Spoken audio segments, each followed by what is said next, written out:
Okay, so we're going to do some exercises on the floor now. Now, one thing I would say, obviously I've got a yoga mat. You can put a couple of blankets on the floor and do this. So if you don't have a yoga mat, you don't have to go out today and go and buy yourself a yoga mat. Obviously I've got a block as well, but if you haven't got a block, get yourself a nice puffed up cushion. So you can use a cushion instead. And of course I've got a strap, but if you haven't got a strap, you can use a scarf. So it's not like you have to suddenly go out and start buying yourself loads and loads of different yoga equipment. So I want you to begin by lying down onto the floor. And we're going to come into a thing called Maltese Cross to start off with. So I'm going to have my strap or my scarf close to hand here. So walk your feet so your feet are coming underneath your heels, and you're going to begin to raise your right leg up towards the ceiling. Now, my hamstrings are not the best, I'll be completely honest with you. So I'm going to bend my knee and I'm going to interlace my fingers behind my thigh. And all I'm going to do is very gently begin to draw that right leg in towards me. If you are very, very flexible and you're really, really lucky, you might be able to straighten that left leg out, but I'm going to keep mine on the floor. And also, you can, if you've got the strap, use a strap, because that actually makes it much, much easier, because then you can actually straighten the leg. And with each exhale, you're just going to gently draw that leg down towards you. Now, the thing is, when you're doing a stretch like this, is most people think that they need to go to the point where the leg shakes. Well, if you do that, it's like a little a stop signal to the brain. The muscle sends a little stop signal to the brain, and the brain just stops the muscle from going any further. So you need to come to the before point, before it starts shaking. Now you're going to start to just bend that back in, hug that in towards you, straighten that left leg out now. Bring the left hand to the outside of the right knee, so the fingertips tuck under the knee.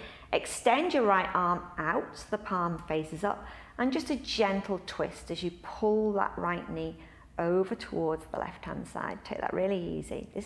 I call this Maltese Cross. And you come back to the center. I'm going to put the feet back down on the floor. Where's my strap? Because I might need that. Again, I'm going to bring this left leg, I'm going to straighten this left leg up towards the ceiling, interlacing the fingers. So again, just with each exhalation, you're going to gently bring that towards you. And if that's as far as you can go, that is fine. And again, if you want, of course, using a strap does make it a lot easier, because then you can just straighten the leg and let it relax there.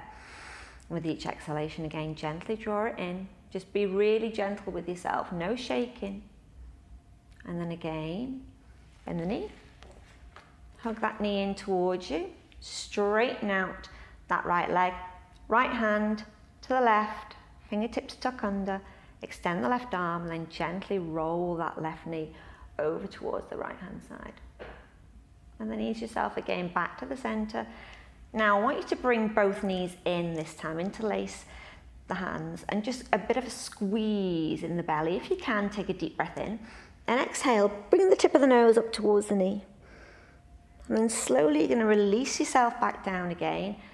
Bring the feet back down. We're just going to come into a few little bridge lifts. I need to make sure I've got my block. So bring the palms of the hands either side of your hips. Feet are flat to the floor, about hips width apart.